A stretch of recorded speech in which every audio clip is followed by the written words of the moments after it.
Thanks for staying with us. Now, former trade unionist, educator, politician and struggle stalwart Gertrude Shope celebrates her 99th birthday as the country marks Women's Month. Now, Shope was born on the 15th of August in Johannesburg, and she joined the ANC at the age of 29 and later joined the Federation of South African Women. Shope lived in exile from 1966 to 1990, during which time she and her husband worked actively for the ANC. And on her return to South Africa, she headed the African National Congress Women's League, and following the country's first democratic elections in 1994, she secured a seat in Parliament. And let's now bring in SABC News International editor Sophie Mokoena, who is in conversation with former President Thabo Mbeki for more on Gertrude Shope's contribution to the struggle while in exile. Sophie?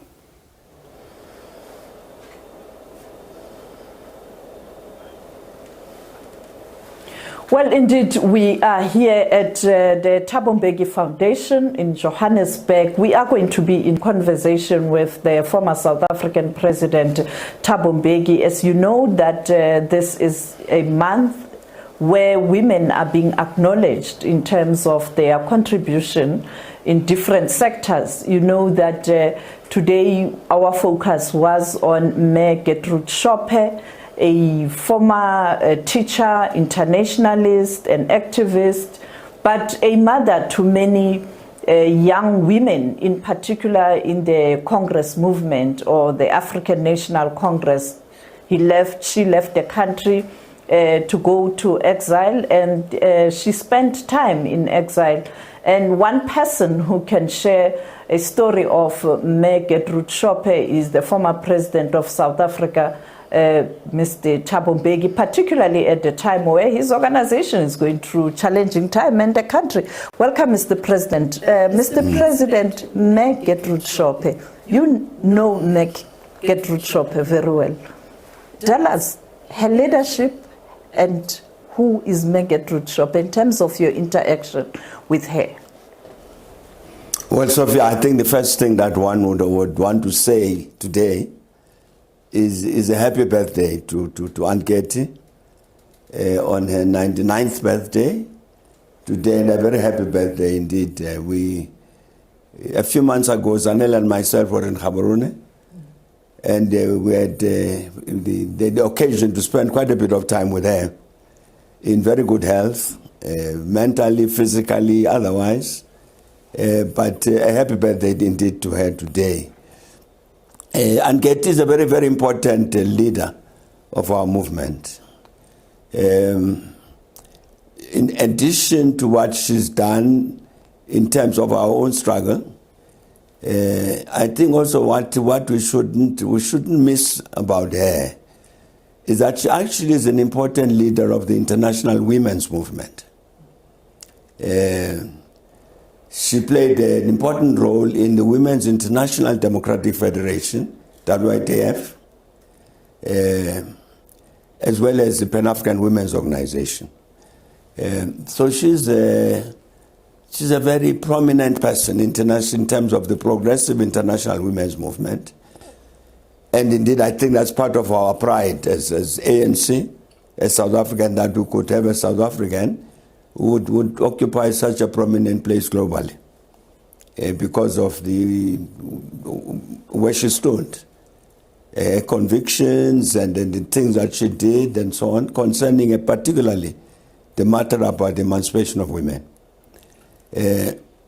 So I'm saying that for us as South Africans, she belongs really to that generation, a particular generation, who were the people who were present at the adoption of the Freedom Charter and so on, and who saw us right through until liberation and so on. She's one of that group. The Mandelas, the Sisolos, the Mbekis, the Lillian Goyis, and all of those. So when she celebrates 99 years of life, it's a happy day. It's a happy moment for us that we have such a prominent leader of our struggle. Mindful, of course, that she's maybe one of the last of that particular generation. And so her presence among us until now is really, I think, it's a message to us to be loyal to the message that they communicated, that generation communicated by what it did. To be loyal to who? To be loyal to the ANC as they led it. To say the ANC, the slogan, for instance, of MK was always, we serve the people of South Africa. That's the ANC that we need to be loyal to, and an ANC that serves the people of South Africa. And that's the ANC she led. Women's League of the ANC itself, a women's section. It was that kind of ANC, and ANC which knew what its historic role was and lived up to that expectation. I spoke to Taninga Shope, I spoke to Lindol Shope.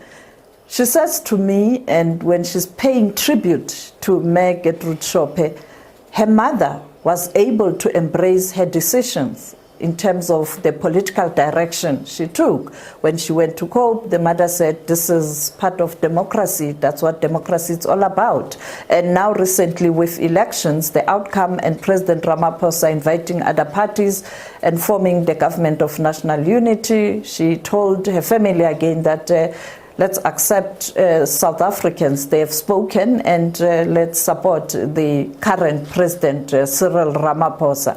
But when you look at times, her party is going through challenges.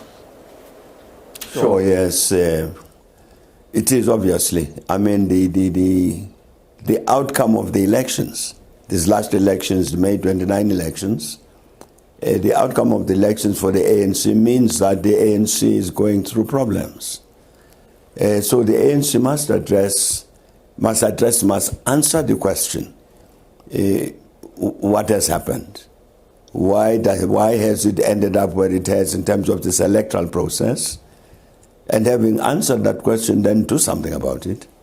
And I'm quite sure that Ngeti would be of very much of that mind, that whatever it is that went wrong needs to be corrected by the ANC, because I think it's possible for the ANC to answer the question correctly as to what happened, and then therefore take the correct decisions as to what needs to be done. It's possible. You were at that NEC. Do you think those 3 days you were there, you were able to arrive at that? But I know that the DSG of the ANC and the SG of the ANC both said that there's going to be a follow-up meeting. But do you think the ANC can still recapture the lost ground, and perhaps during Gertrude Shope's lifetime? Well, yes, I'm sure, I'm pretty certain that the ANC can recapture lost ground, provided, of course, that we make a correct assessment about what went wrong. That's the only way we're going to arrive at correct decisions. For instance, it's clear, it's obvious that even the democratic revolution is itself under threat, as is the ANC. You can't have so much of the South African population walking away from the ANC if there is no serious problem. I'm saying that I'm sure that if we as the ANC make the correct assessment about what went wrong, it's possible for us to come to correct answers about that, and respond. What is it the population has communicated a message to the ANC to say we are unhappy about you people and about what you have done or not done.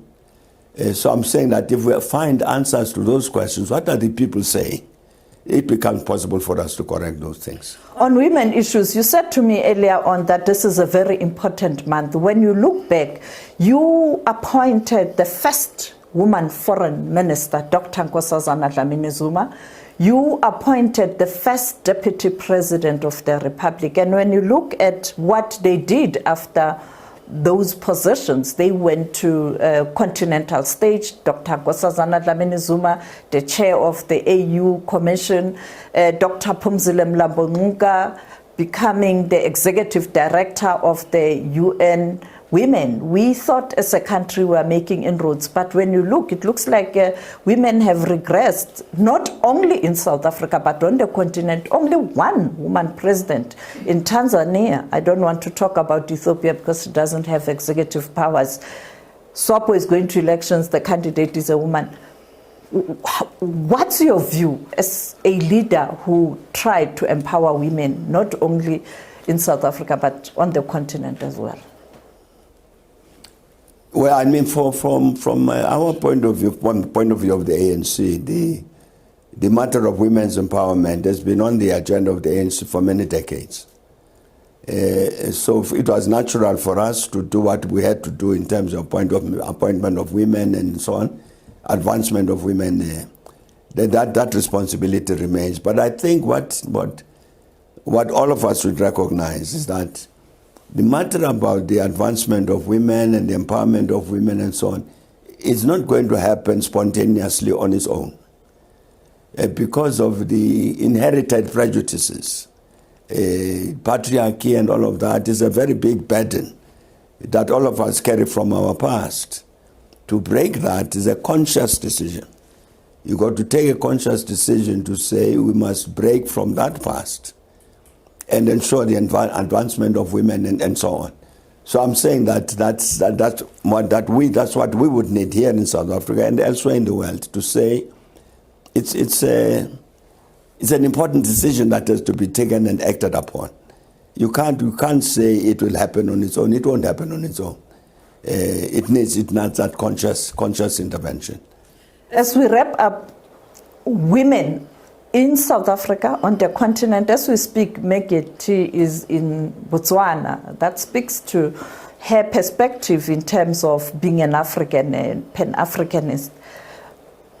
What can women and generally Africans learn from Gertrude Shope in terms of leadership? Today we talk about personality cult when you look at the leadership, while their group, it was all about service to the people.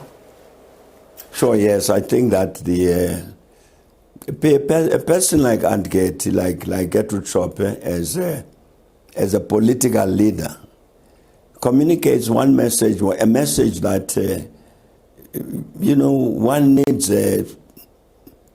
humility. You need humility in the sense that to earn the respect of the people, you don't earn the respect of the people by riding high horses and things like that. Humility and attachment to principle and activism. To act to bring about the change that you need. So Aunt Shope and Gertrude, I don't think you'll hear many people shouting about her.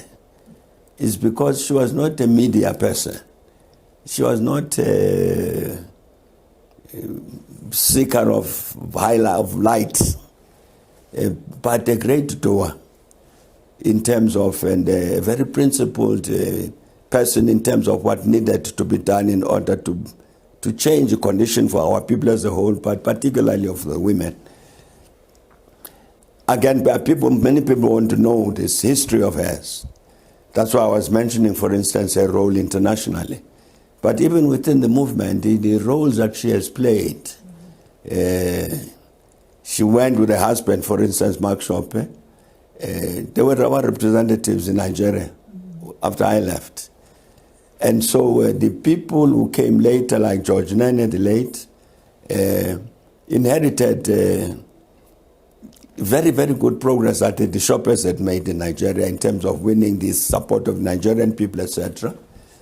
I think things like that people won't know very well, but I'm saying that what she should communicate to everybody is really that this attachment to principle, attachment to this vision of the advancement and empowerment of women, and the practical engagement with that challenge. not just talking about it, but doing something about it. And I think that it's because of what she did that, for instance, we had the progress that we did in the year at home with regard to that matter about the advancement of women.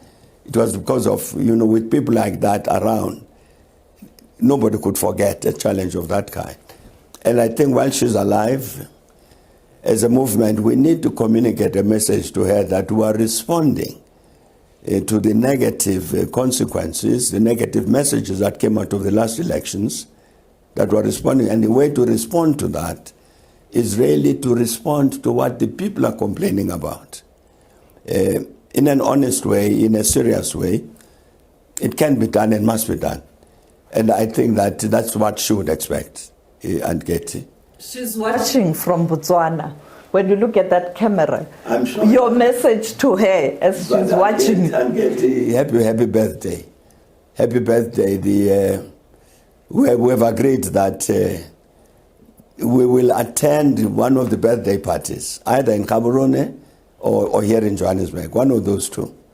But happy birthday for now. And but as I was saying to Sophie just now, your expectations about correcting what has gone wrong here, we will not disappoint that expectation. But I must also say a happy Women's Month to all our women. Also, it's a month that we again should commit ourselves to what needs to be done to this important issue of the emancipation of women. And women on the continent? It's the same message. It's the same message. I think we have faced the women's movement and the progressive movement generally on the women's question is faced with the same challenge right from South Africa up to Cairo. It's the same. I think that I'm saying that commitment to say we must intervene consciously on this matter to achieve this emancipation that we need.